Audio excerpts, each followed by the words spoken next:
नमस्कार, स्वागत है आप सभी का। मैं हूं अभिषेक कुमार।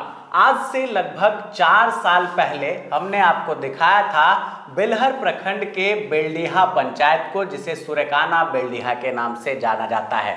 बहुत बड़ा बदलाव हुआ। लगभग 20 साल बाद यहाँ से जनप्रतिनिधित्व का मौका मिला था। हमारे साथ जुड़ रहे हैं यहाँ के वर्तमान मुखिया। इन्होंने 4 टर्म के मुखिया रहे। संतोष जी को यहाँ से चुनावी मैदान में मात दी थी और मीना देवी जो इनकी धर्मपत्नी है वो इस जगह से चुनावी मैदान में उन्होंने विजय हासिल की थी। और उसके बाद जब 4 साल का टर्म बीता है तो कितना बदलाव जो है वो सुरेकाना बेलडीहा में हुआ है।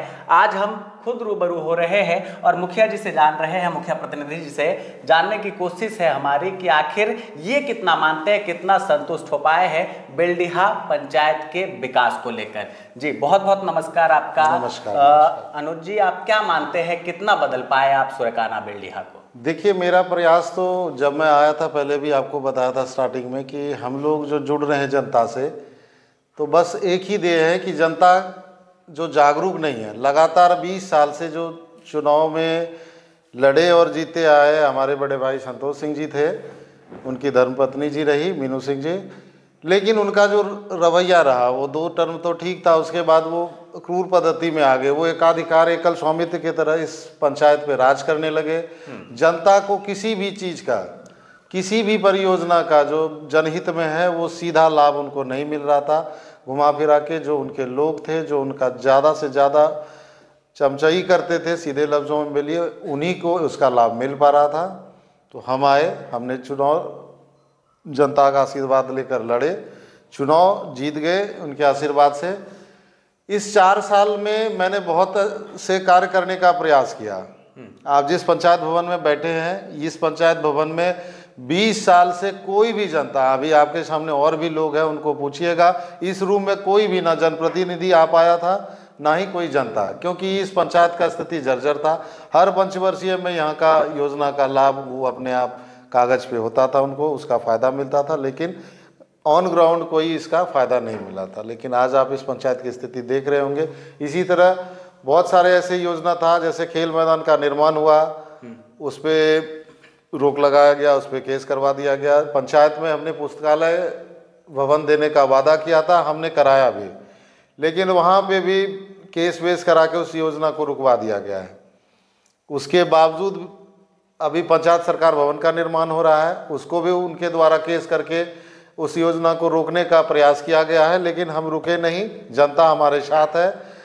आज जनता को सबसे ज़्यादा फायदा यही मिला है, या इस पंचायत से यदि बोलिए, मैं 10% संतुष्ट हूँ। जो विकास का वायदा मैंने किया था उसमें से मात्र 10% ही मैं संतुष्ट हो पाया। आप खुद मानते हैं कि 90% जो है विफल रहे? हाँ, बिल्कुल बिल्कुल। मैं 10% इसलिए संतुष्ट हूँ, मैं संतुष्ट हूँ। जनता यदि पहले पंचवर्षीय की बात करेंगे और आज के पंचवर्षीय की बात करेंगे, तो मैं ये बोलना चाहूँगा कि जनता 100% संतुष्ट है मुझसे।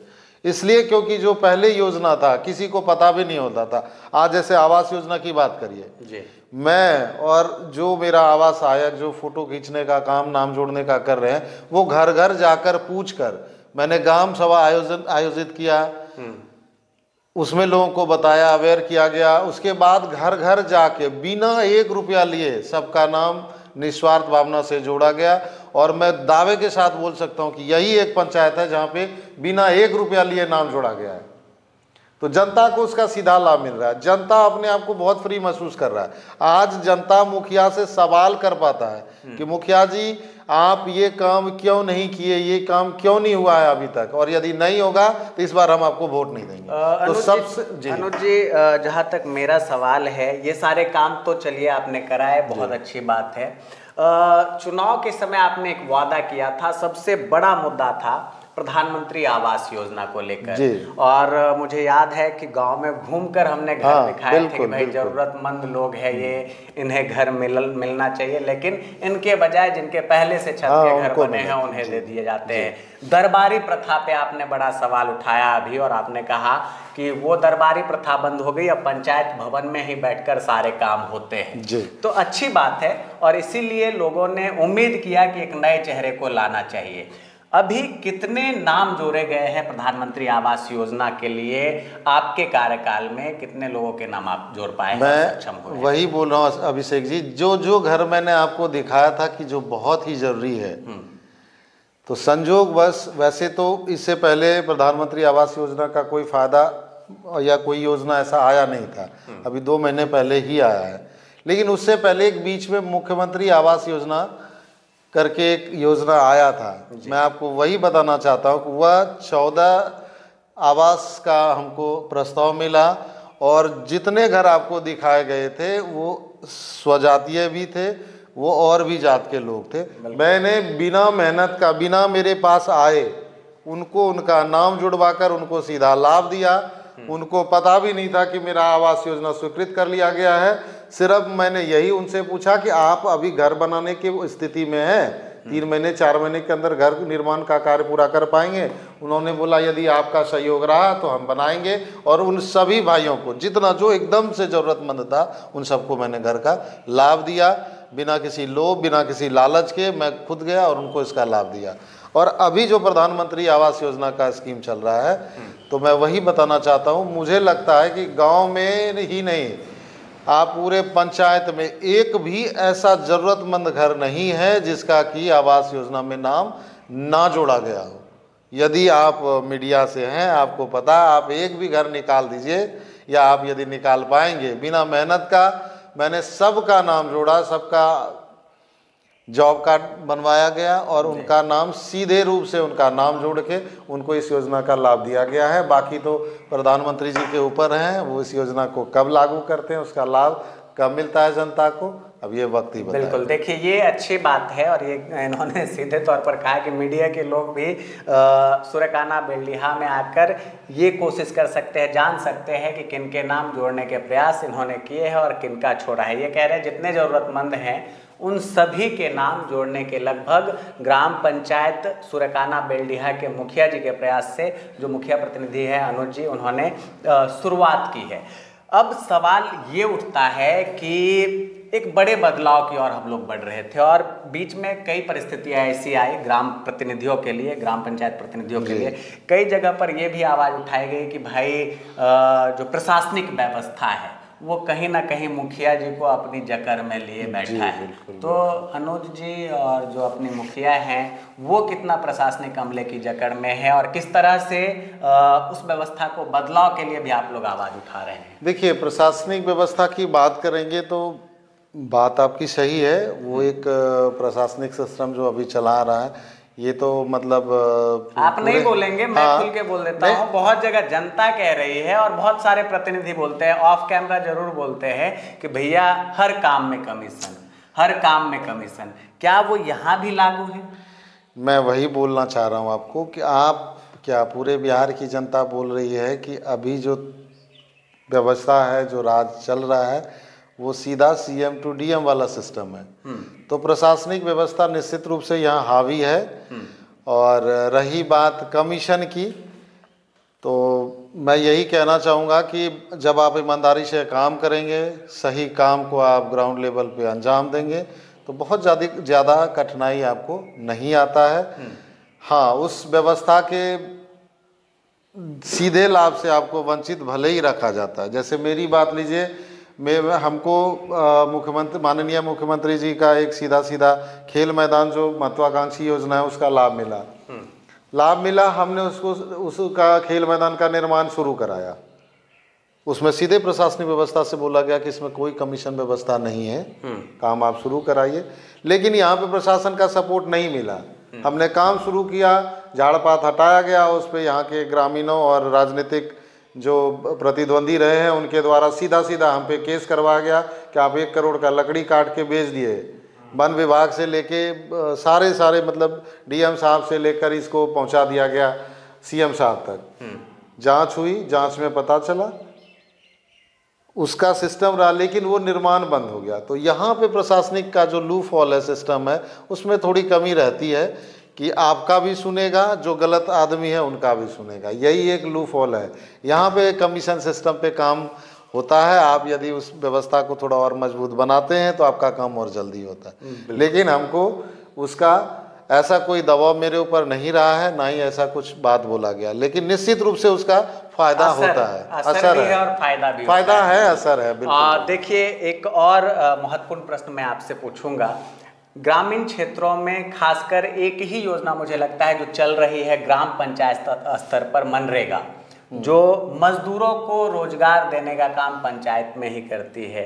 कितना सफल हुए मनरेगा के क्रियान्वयन? मनरेगा का क्रियान्वयन, वही मैं बोल रहा हूँ, राजनीतिक प्रतिद्वंदी जो मेरे रहे हैं वो 2023 से लगातार मेरे ऊपर केस करवाते रहे हैं, किसी ग्रामीण के द्वारा, किसी जो उनके चमचे हैं उनके द्वारा, लगातार मुझ पर करीब 15-16 केस करवा दिया गया है।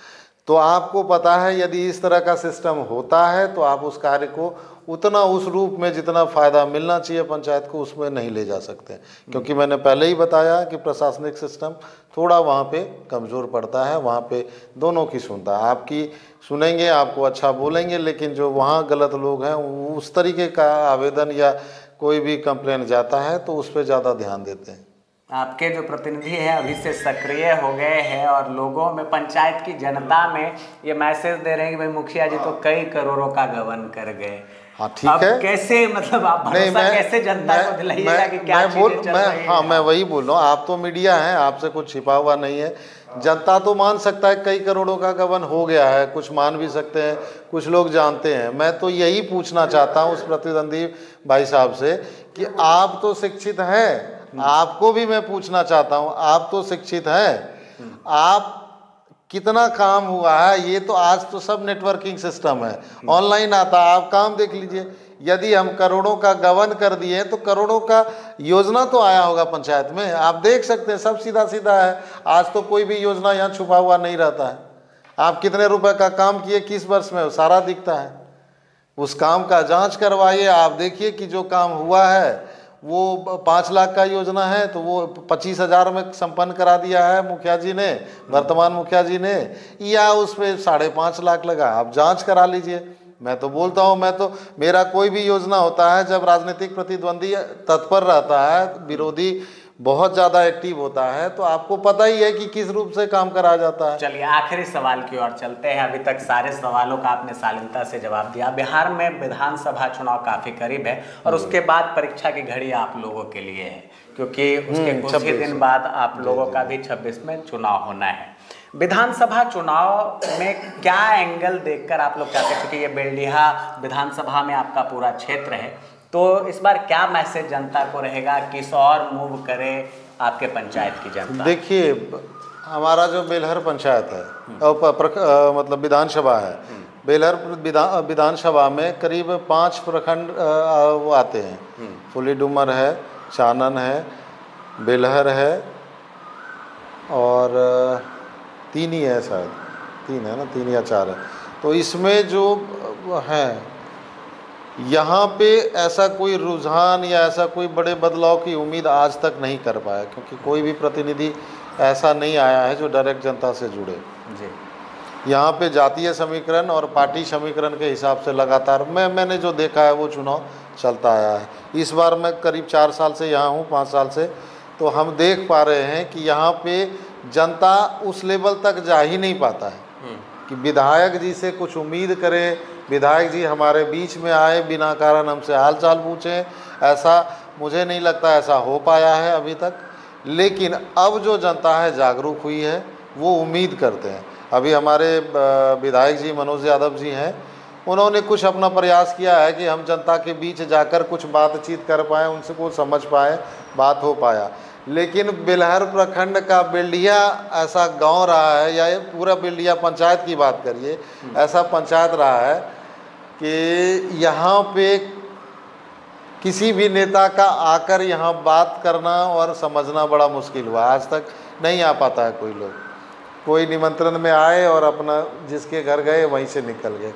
अभी भी यहाँ बेलहर जिस तरह से नक्सली क्षेत्र रहा है, अभी तो वैसा कुछ सिस्टम नहीं है। पिछड़ा भूल सकते हैं तो आज भी पिछड़े स्थिति में है। कुछ काम इस बार हुआ है, इस विधानसभा में अच्छा हुआ है। रोड का काम विधायक जी ने अच्छा खासा करवाया है, प्रयास किया लोगों से जुड़े, लेकिन बस वही राजनीति है, जातीय राजनीति यहाँ होता रहा है। इस बार भी वही उम्मीद है। अब देखते हैं पार्टी किसको क्या किस तरीके से मूवमेंट कराती है। अभी वैसे बहुत बड़े बदलाव बेलहर विधानसभा को लेकर वहाँ आप बात नहीं कर सकते। चलिए संक्षिप्त में अब थोड़ा पंचायत पे बताइए, आपकी क्या तैयारी है और किस तरह से आप जनता के बीच जाएंगे इस बार? देखिए, मेरा तो चुनाव प्राथमिकता मेरा नहीं है। मैं तो जनता के लिए आया था आज भी। कल मैं पंचायती चुनाव में रहूं ना रहूं, चुनाव का रिज़ल्ट जो भी हो, मैंने 4-5 वादे किए थे। एक मेरा सबसे पहले वादा था कि बेलिया पंचायत में छठ घाट की उचित व्यवस्था नहीं है, जिसको कराने में बहुत दिक्कत भी हुआ, राजनीतिक विरोधी के द्वारा बहुत दिक्कत दिया गया, लेकिन मैंने उस कार्य को पूरा कराया। तो मेरा एक संकल्प पूरा हुआ। दूसरा मैंने पुस्तकालय के लिए किया था, वो निर्माण भी शुरू हुआ, किसी कारणवश रुका, तो मेरा वो प्रयास है। तीसरा जो सबसे ज़रूरी है वो है हॉस्पिटल। उस निर्माण में आपको पता है मैं यहाँ से लेकर दिल्ली तक लगातार प्रवास करता रहता हूँ। जो भी इस संबंध में है, जिससे भी मेरी जान पहचान है, मैंने उनसे उनका अप्रोच लगाया। तो वहाँ यहाँ से कागज़ डीएम साहब से बढ़ाकर, विधायक जी से बढ़ाकर, एमएलसी साहब से बढ़ाते हुए मैं उसको पटना से ले जाकर प्रस्ताव को पारित करवा दिया है। अब वो टेंडर व्यवस्था में कब भेजते हैं सरकार, कब फंड आवंटन करते हैं, ये देखना बचा है। वो काम हो जाता है यदि हॉस्पिटल का निर्माण यहाँ, तो मैं अपने आप को मुखिया खुद को बोलूँगा कि हाँ मेरा काम जो था वो पूर्ण हो गया। अब जनता की बारी है, मुझे आशीर्वाद देंगे तो मैं और भी अच्छे अच्छे कार्यों को यहाँ पे अमली जामा पहनाने का प्रयास करूँगा, और नहीं भी देंगे तो मुझे कोई दिक्कत नहीं है, कोई दुख नहीं होगा, क्योंकि मेरा जो लक्ष्य था बस यही था। बिल्कुल। तो अनुज जी हमारे साथ बने हुए थे और उन्होंने काफ़ी शालीनता से हमारे सभी सवालों के जवाब दिए, जो इस क्षेत्र की जनता लगातार पुराने वीडियो पर कमेंट करती थी। उनसे जुड़े सभी सवाल हमने मुखिया जी से पूछे, और कोई सवाल अगर रह गया हो तो वो भी अगले जब भी हम इस क्षेत्र में रहेंगे तो मुखिया जी से बातचीत होगी और वो सवाल भी जरूर इनसे पूछा जाएगा। बहरहाल विकास की अगर बात करें तो इस पंचायत को विकास की रैंकिंग में आप कह सकते हैं कि 100 में 50% का मार्क हमारी टीम देती है। 50% काम अभी भी बचे हुए हैं, और उसके लिए ज़रूरी है कि मुखिया जी पुनः जिस व्यवस्था को चलाते आ रहे हैं उस व्यवस्था में और रफ्तार को लाना। हालांकि चुनावी समय है और ऐसे में धीरे धीरे बहुत सारी योजनाएं सरकार द्वारा पंचायती राज व्यवस्था को भी दी जा सकती है। हो सकता है कि इसी क्रम में जनता को बड़ी खुशखबरी भी मिले। अनुज जी आपका बहुत बहुत धन्यवाद। आप तमाम दर्शकों का बहुत बहुत धन्यवाद। नमस्कार।